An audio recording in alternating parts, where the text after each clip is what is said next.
We've been traveling for 2 weeks to help other family members, and on the way home we chose one of our favorite locations on historic Route 66 in Tucumcari, New Mexico.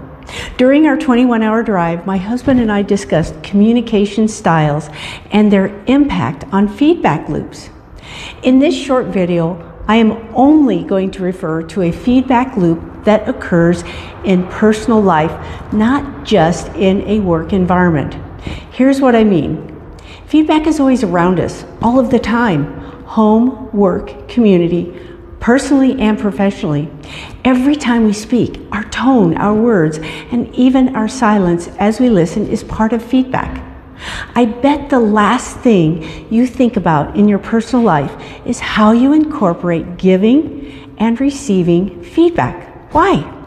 Generally, we automatically share and tell the other person what we think and how we may want them to do things without consideration of our tone, timing, or readiness to hear what we are saying. As a result, we create a triggered response, leading to resistance.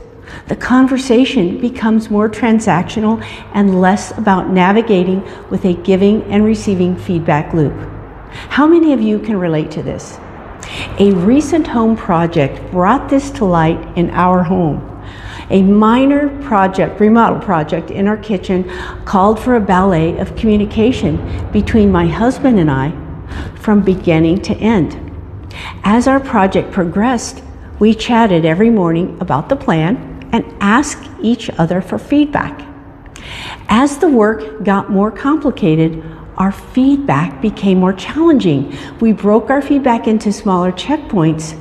As it progressed, my husband did the majority of the physical work.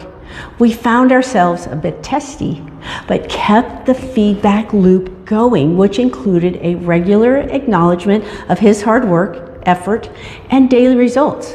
Here are the tips. Short, frequent conversations about each step of the project and asking each other for feedback. We agreed and then moved forward. I was intentional about acknowledging the hard work and provided feedback on what might make things easier if needed. The result? A successful project with minimal conversational bottlenecks. The feedback loop works in any conversation.